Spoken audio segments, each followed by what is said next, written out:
It's kind of like insurance too, Nick, right? If you think about, we're talking about that 2 year window preparing for an acquisition, you don't have enough time to get the hire wrong, right? You just No. don't. It's going to take 6 to 9 months to get an executive leader up to speed and up to be able to run the processes of a company. So then after that, you've got 12 to 15 months of them to actually execute and make an impact and to make a difference before you look at a sale.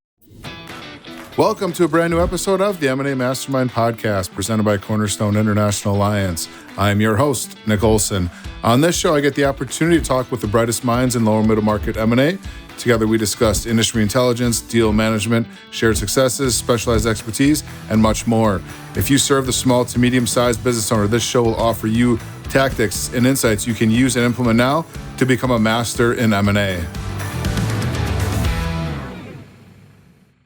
Hey everybody, welcome to a brand new episode of the M&A Mastermind podcast. My guest today is the founder and managing partner of Pender and Hann, a fast-growing executive search firm across North America. He is a board member of Kestria, the world's largest executive search alliance. He is an avid golfer and traveler, a dad to a little girl and 2 Australian shepherds. Please welcome my guest today, Travis Hann. Travis, how you doing? Well, Nick, thanks for having me on. Excited to be here. Awesome. Yeah, looking forward to our conversation today because it's a very relevant topic in the M&A space.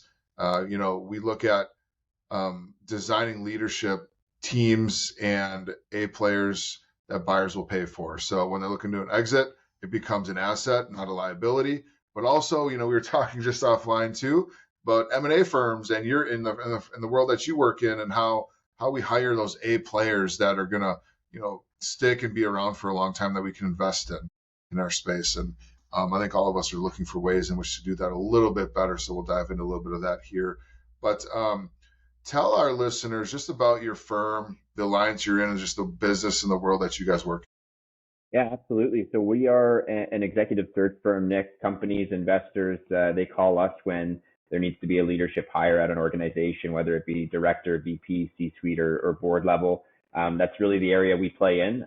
Pender and Hann, my company, we operate right across North America, and we're 16 people with a generalist area of capabilities in different industries, from industrial manufacturing to life sciences, healthcare to technology and software, and a few others as well.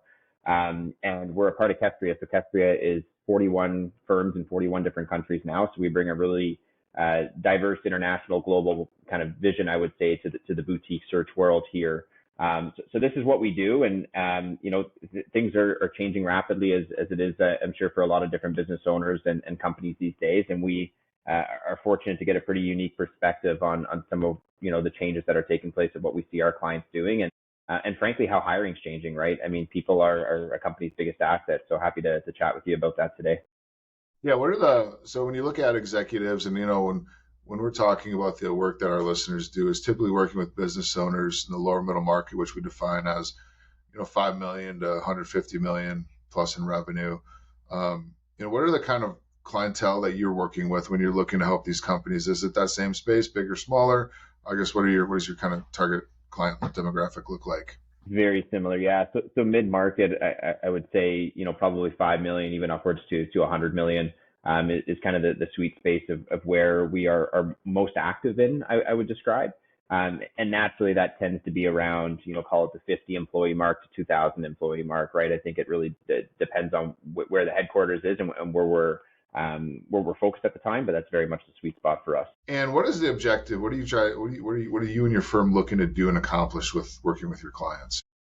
Yeah, I think it's, really trying to find those amazing leaders that can move the needle for an organization who are not necessarily looking for a job, right? I think that is ultimately where we come in to really support organizations is if a company is looking for a new CFO, the reality is a lot of the times it's confidential, which is why we're called in as consultants. But more often than not, the person we place is not looking for a job, right? So I'm sure we'll dive into AI and technology and how that's influencing our world, all of our worlds. And the matter of the fact is, while it makes some of the job easier, it also makes some of the job harder, right? Because so much is accessible now to everyone. And that's, kind of a moving target that we're dealing with. But we're there to find people who are not looking, that can come in and really help an organization get to the next level. Yeah, are you guys looking at, and I think the topic we want to talk about today too really is a company who maybe is looking to sell, soon, or maybe in the, we'll say the next 5 years. So when you're working with the business owner that is looking to sell in, 1 to 5 years, we'll call it, um, how do you assess whether their current leadership team is sale ready or not? And what are some red flags that you guys maybe see when you're doing that assessment that's like, yeah, maybe we don't have the right team in place? Yeah. I think there's a couple of different things that make an impact on this, right? I think the first question business owners or investors or M&A advisors need to ask is, can that business run without the founder, right? If the answer is no, red flags, right? And if you're the business owner listening to this podcast and the answer is no, it's probably time to kind of reflect and see who you have around you and how you can make your business run without you. I think that's a pretty critical question to ask pretty soon. Number two is, and this is a bit more industry related, but if you're a services based business and majority or all of your revenue is tied to one person or one or two rainmakers, that's also, a fairly big red flag, right? You want to make sure that your revenue is predictable. If you look at over the last 5 years, is there any sort of consistency or predictableness to where that revenue comes from, right? And the sooner you start trying to organize that so it becomes a little bit predictable, the more valuable your services business will be and the more attractive it will be to an investor. So I think those two things are pretty important.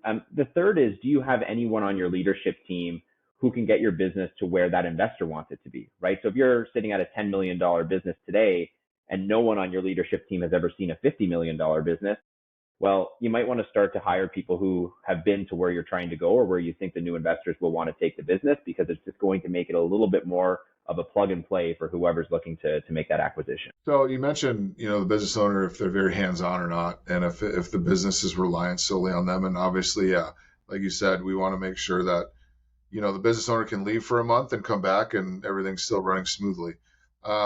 So if the owner is very hands-on, what do you recommend they start in terms of upgrading or adding leadership bench before a transaction? Like, where is that? Like, what's that first step that you see that, hey, Mr. and Mrs. Business Owner, you are the business. Like, you want to sell, we need to find you a team. Like, where do you start?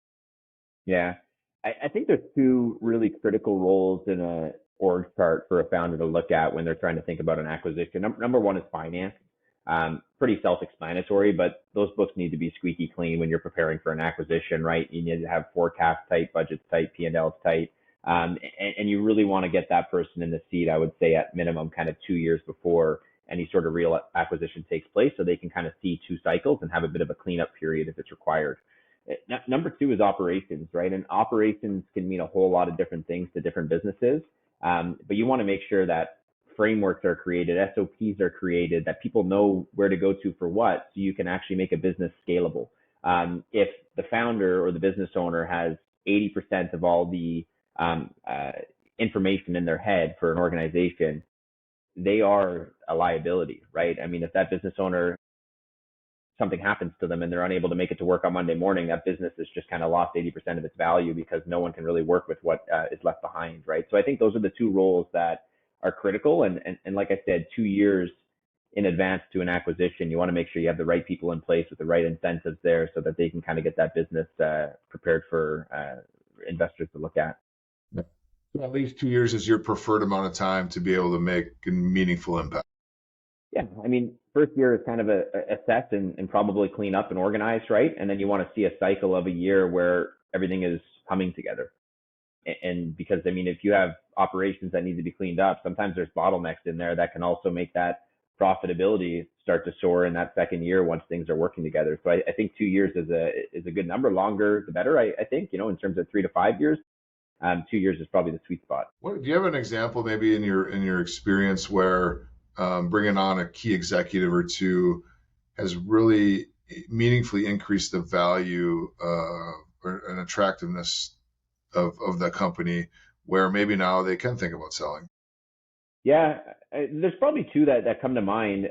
One is a services-based business that I'm quite familiar with, where the founding members, I would say, were very sales savvy, right? Very relationship driven, had the ability to scale, bring big client relationships in and execute that work.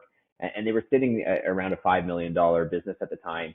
The reality is there was a huge bottleneck on operations to allow the business to further scale, right? To add more people to the team, to grow the revenue beyond what the founding members could do. And they ended up bringing in a head of operations, and that person took about, a good 18 months to streamline frameworks and SOPs and hiring procedures, et cetera, and removed the founder from what they thought was good operations. And, call it, in kind of a 5 to 7 year period, that business has went from $5 million to $35 million. And the reality is when you get everything streamlined and people know where to go and there's systems in place, you can repeat scalability tasks, right? And I think that's a pure example of an operations person. The second is we were called in to do a founder transition for a CEO search ultimately, but to replace a founder for an industrial business. And they were in the mobility space. And ultimately, founders are very good visionaries oftentimes, right? But that doesn't mean they're the best business people to lead through transformation or scale a business from $10 to $50 million, because frankly, a lot of them have never done it before. And the founder that we were replacing had a little bit of analysis paralysis, where they wanted to perfect the R&D and the product so much that there was actually no real feedback from the market because they weren't putting products in consumer hands. And we ultimately wanted to mature up that organization and find a CEO who's, at a business doing very well, that had the volume that they needed. And we ultimately found a CEO, brought him in, and his main goal was to get, products in consumers' hands, right? Then let the real-time feedback come in. We'll assess with R&D, but, any product person listening on this call knows it's never perfect, right? It's always kind of a moving target. And, within 3 years, that business had done exactly that, but then did the successful exit and they sold off the business. So I think sometimes founders also need to kind of look at themselves in the mirror and ask themselves, are they the right person for the company for where they want it to be? But those are two prime examples of, real stories that have kind of allowed businesses to thrive by putting the right people in the right seat. We were running in a situation where, business owner has to sell. They don't have the team in place. Maybe they're actually in the sale, the exit process with an M&A advisor. That, maybe it's a conversation with the business owner and the advisor, and they did evaluation, and now they feel like the leadership team is not there. It's maybe hurting the value, but the business owner still wants to continue to move forward. Have you ever worked in a situation where you're kind of running parallel with the sale and bringing on the executive team at the same time? Yeah, it's more common than you would think. A lot of the time in the private equity space, where an acquisition will actually be dependent on whether or not they can find a CEO to go along with the acquisition. So that's quite common, to be frank, and that just shows you, how much the leadership team is important for the health of the business, right? Our phone often rings with, hey, we might have a deal, we might not have a deal, but it really depends on whether or not we can pair up a CEO with this acquisition. So it's a common thing. And do you handle that any differently than, your 2-year runway? Yeah, because I think time is a little bit tighter, right? And, from our point of view, it's a fun search, but it's also a bit of a complicated search, right? Because you're dealing with candidates who are fully aware that they're putting energy and resources into an opportunity that may not actually come to fruition, right? So, it's a bit of a higher speed, I would say. But the 2-year transition is a little bit more of a different, they're able to kind of see the entire deck of cards, right? Versus representing something super confidentially where very limited information is disclosed. What happens, in this space, whether it's a leadership team or just, employees in general, but let's talk about the leadership team here. What separates A-player leaders, from, average hires? What are the characteristics that really, hey, this is the person? We know that because they got X, Y, and Z traits. Yeah. I think A players look different for mid-market companies of what we're talking about and what our realities are, Nick, to global conglomerates, right? And I think that's normal. A players, to me, on what we've kind of taken in from seeing a lot of different processes and talents come and go, is there's kind of two things that really stand out. It's scrappiness and being a self-starter, right? And then the question becomes, well, how do you identify that in an interview process? What does that actually mean? My way of assessing that, and what I like to ask, is to the scrappiness, ask the question, have you ever created something, whether it be a process, a system, something for your organization, for your M&A firm, because it didn't exist and you knew it would help you kind of do better work, right? And if the person across the other side of the interview table is unable to give you any sort of example of something that they've created, they may not really be scrappy in terms of being able to kind of be entrepreneurial of what your firm or your organization needs. Self-starter, I have a very simple way of kind of tracking this in an interview process on my end. It's very easy to let emotions take over of an interview process, right? You interview someone, you love them, you're driving with them, that you have a lot of similarities and commonalities, and that can take over from their actual competencies and capabilities, which is a bit of a dangerous place to be in, right? And I think we all fall in that trap in some points in our career, where when an interview is done, don't do a follow-up with the candidate. Just leave it, right? If they're really eager about the opportunity, they're going to come and follow up with you, hopefully within 24 hours of that interview. And I actually know a really well-established business leader in New York City, and his philosophy is he does the same thing. He does not follow up after an interview, but even when the candidate follows up with him once, he won't respond to that email. He'll wait one more time. And he feels that the real self-starters are the ones that come back again 24 hours, making sure they got that email. And I think there's a lot of magic in that, right? It's very simple, but I think those are the type of people you want in deal making, whether it be M&A, whether it be executive search, sales, and it's something that I would challenge, the listeners to kind of give a try to, right? I think some good magic can be found in that. That's an interesting perspective. I like that because, yeah, in the hiring world, it's like, do I follow up? Do I not? But to just take the initiative, and if you want it, go get it. Essentially, that's it. What are some strategies business owners can use, or we can maybe consult our business owner clients on to attract top tier executive talent, especially maybe if they don't have a big brand or the compensation package might be less than ideal, or what are some things that they could do when we identify, other than working with you guys, obviously, but if we're advising a client, on what are some strategies that we can use to help them find those A players? Yeah, there's different ways to answer this, right? There's the how do you attract the talent, where there's so much noise in the market these days. It can be difficult to get in front of the right people, right? But I think that's a whole other conversation. So if I answer it from the point you're in front of the talent, how do you actually lock them in to join the team? But then how do you lock them in for the next 5 years, right? And I think what's really important is gone are the days where a company is selling their dream on equity entirely, right? I think we're in a position where there's too much competition and inflation's through the roof, interest rates are high, et cetera. The younger generation, they need fixed income, right? And I think that's really important to make sure that you're offering some sort of competitive wage on the fixed side. But long-term incentive plans, I think there's a lot of magic in that, right? You got short-term incentive plans, bonus annually, year to year. But on a long-term incentive plan, how do you tie in your top performers for 3 to 5 years? And I think if you're able to put a really appealing program together, you're able to lock great talent in. And that's not something that every organization offers, right? So I think if you're able to craft something that's appealing, that's going to get them over the line of saying, hey, I want to be somewhere for the next 5 years. The reality is most people have the intention of joining a company for 5 years at minimum, right?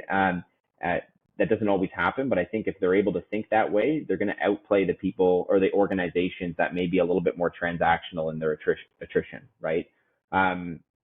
Growth from a personal standpoint and then a company standpoint too, right? What can you offer them if they're earlier in their career, they're 7 to 10 years in, what can you do to fast track them to become a VP or a GM or a C-suite leader, right? Anything you're able to do to sell that dream a little bit in real context is going to do the organization very well. And then on the flip side, you also want to make sure that the company is doing things that's making the company appealing, right? Like how is the culture defined? What are you doing that makes those individuals actually want to go to work every day, hustle hard, and stick around? So that's hiring new talent. What about, in an exit process where you're looking at retaining your leadership team, your key employees, because, once they catch wind of a sale, immediate thought is, am I going to lose my job? Do I want to stay? Like, what does this mean? Like a whole bunch of unknown and uncertainty. what are some, maybe it's it's a package of, or how do you get them to stay and Yeah. understand the vision with the new owner inevitably coming in? Yeah.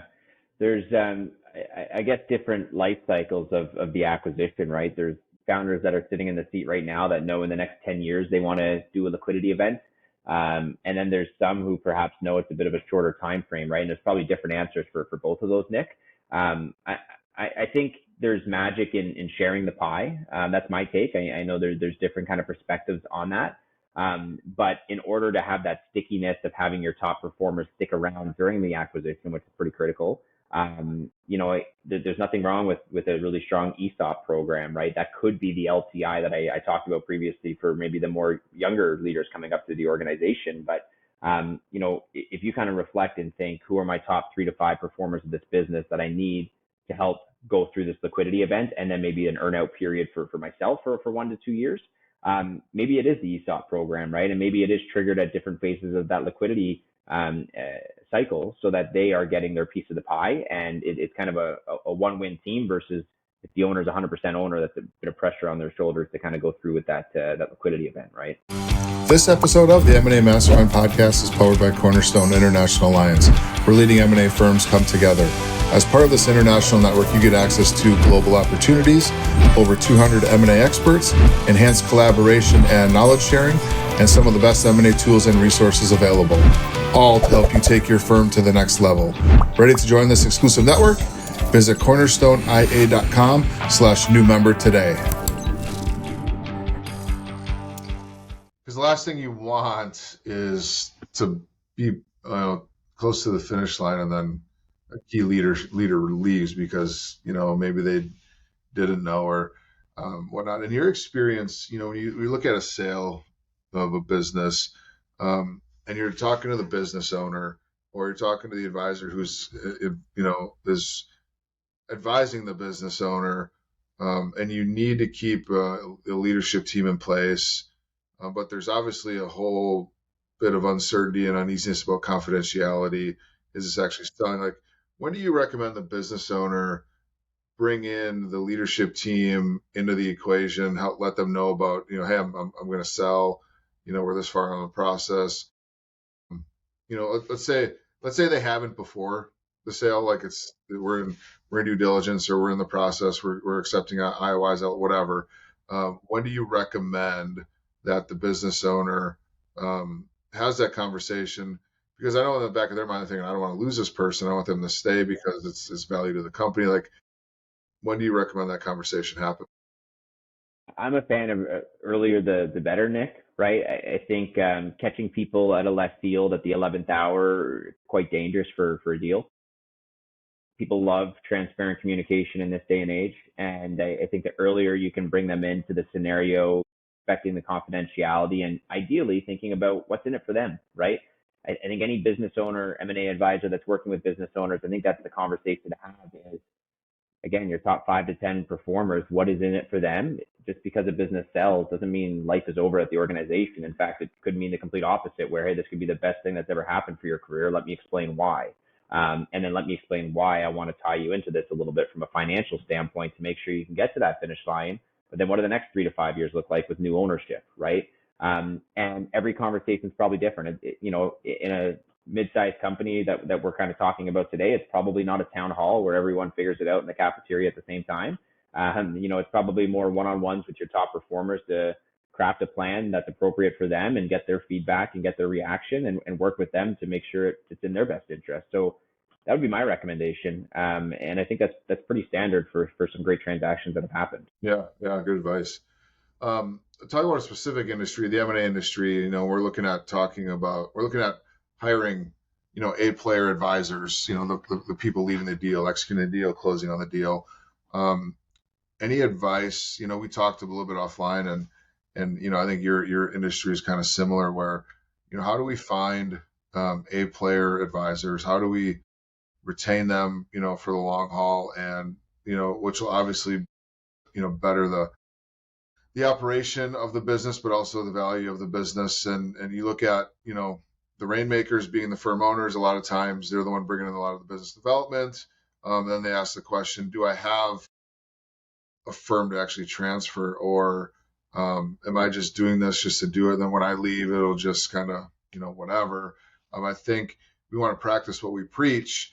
And so any recommendations for our listeners on, how to go about hiring and finding and retaining that A player who could be a really good, transaction advisor?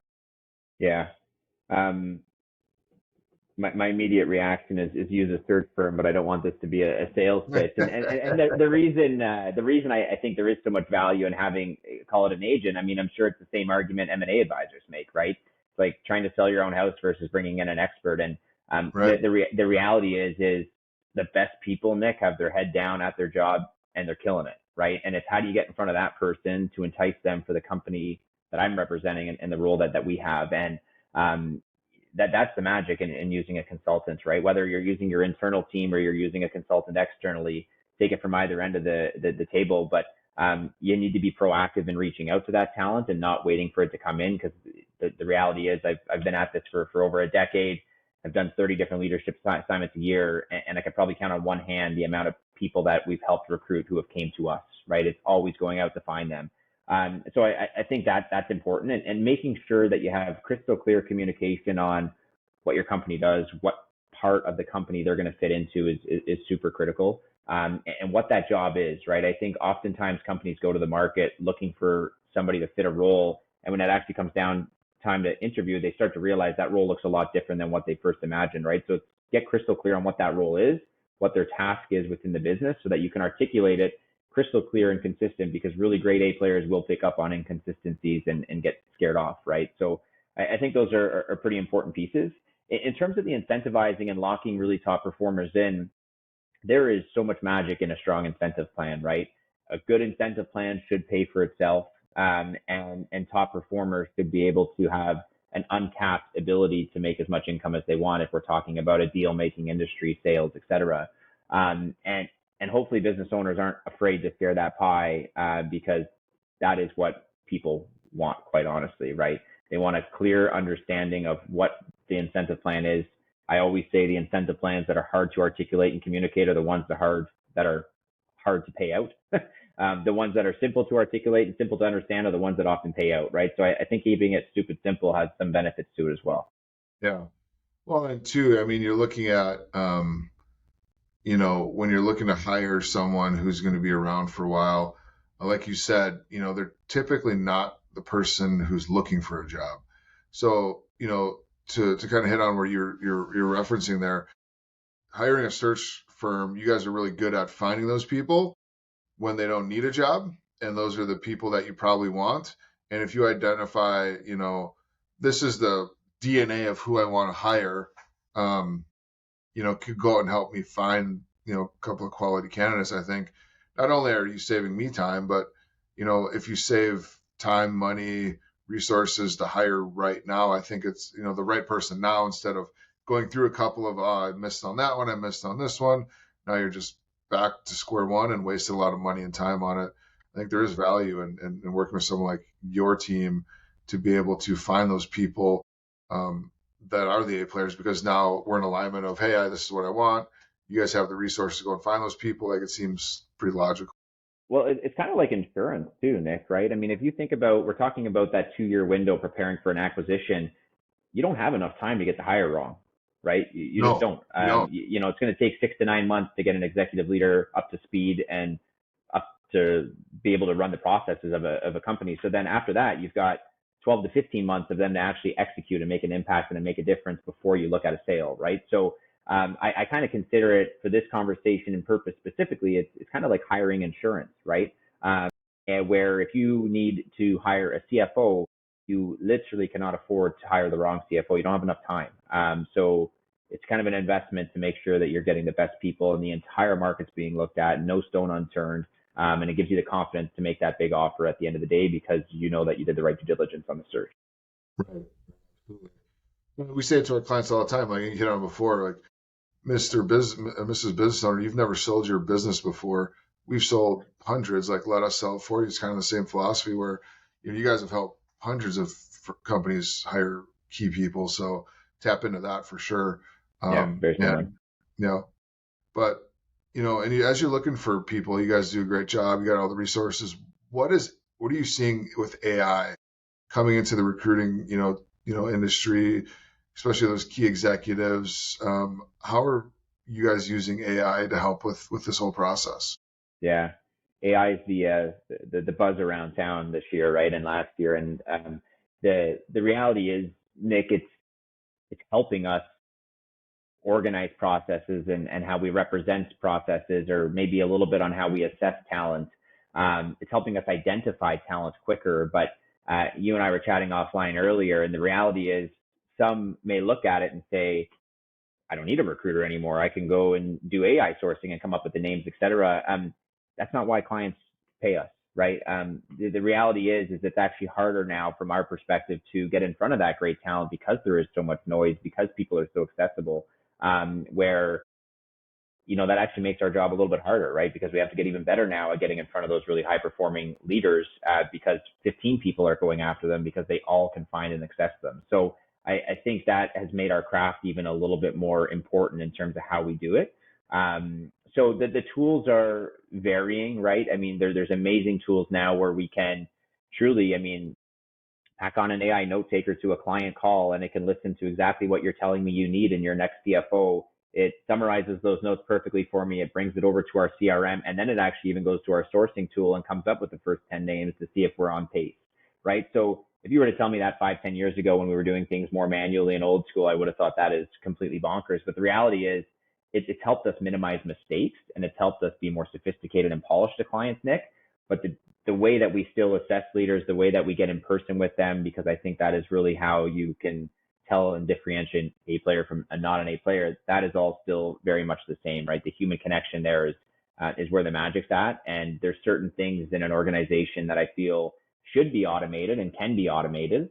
But there's also certain things that you just cannot remove the human touch from as a business owner, because it can be pretty dangerous if you take out the human element of some job tasks in a company and in a culture, right?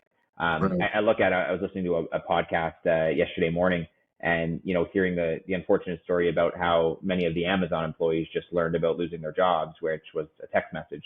And I think those are certain things where it does not sit well for the company DNA and the culture, and everyone that works at that company, they lose a little bit of confidence in their job, because if they treat 1,000 people like that on a layoff, it can have a really negative kind of connotation on the culture internally, right? So you want to make sure the human element still implemented pretty strongly in certain areas of that business.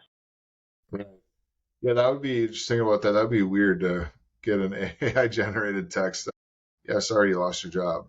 That would Right. feel really disingenuous and like almost, yeah. And I get the efficiencies behind it, but like I'd have a lot of questions. Like, is this real? Is this not? Like, what's going on? So yeah, Yeah. AI. Yeah. To your point, AI is good in some ways, but shouldn't necessarily be needed in the more the people, um, facing type of decisions or processes.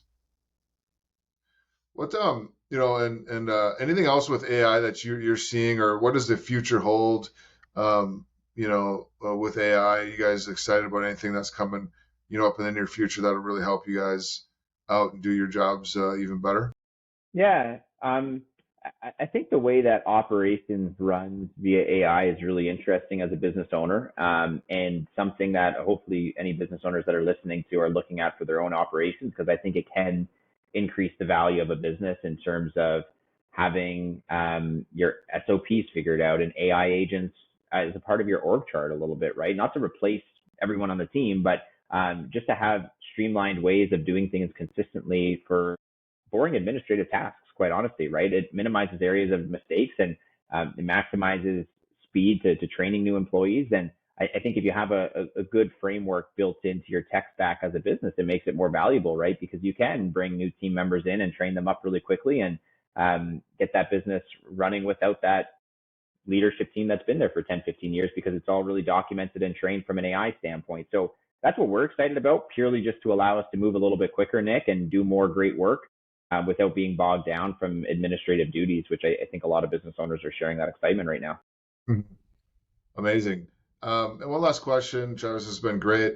For advisors or business owners listening, what are a couple of steps they can take in the next 90 days or so to upgrade their leadership team, talent strategy, or even assess their future to put themselves in a position, to be better whenever that time to sell is happening? Because, sometimes, a lot of times it happens too late. So, as they're thinking about this, whether they're selling or not, what are some things that they can do or think about or assess that really puts their leadership team in a good position? Get people together for dinners, for lunches, for, team breakouts or team training. Nick, I know that sounds super simple, but the reality is, with all the AI talk and buzz and the amount of attention that's going into it, which I think is important and I think it's smart, you don't want to neglect your biggest asset during that phase, which is your people, right? People thrive on people. They love being around each other. They love sharing a meal, sharing a drink together, and doing events together. And that is something that AI will never replace, right? So if you can prioritize that and make an initiative to get everyone in one room, I think that does any sort of company and valuation well, even though it might be hard to quantify. And then the second piece is sit back and look at your org chart, look at your results. Who are your top 3 performers? Do you have an incentive plan built around them to have them stick around for the next 3 to 5 years? If the answer is no, do it, because that is what will attract your next group of A players. And you want to make sure that you have a good core group around you that lets you sleep a little bit better at night and make sure that your business is taken care of. Great advice. Great advice. Where can our listeners find more about you guys if they're interested in enlisting your services to help with their clients or even their own firms? Where can they reach you? Definitely. We all live on LinkedIn. That's our platform of choice. So Travis Hann on LinkedIn. Happy to connect with any of the listeners. And our company firm website is www.penderhowe.com. Awesome. Yeah, make sure to check out their website. A lot of great resources and tools, and maybe someone you can work with when looking to help your clients out with their executive team, especially when they're looking to sell. So definitely check it out. I think you'll find some great information and maybe a connection there to help with that process. Again, everybody, thanks for listening and tuning in every week to the M&A Mastermind podcast. Please do Travis and myself a favor. Like, share, comment this episode, pass on anybody you think might find value in this episode. Make sure to subscribe to our YouTube channel, go to all the places, and tune in every week for a new episode every Thursday morning. And appreciate you all listening in every week. Take care, everybody. Thank you for joining us on this episode of the M&A Mastermind podcast, and a special thank you to our presenting sponsor, Cornerstone International Alliance.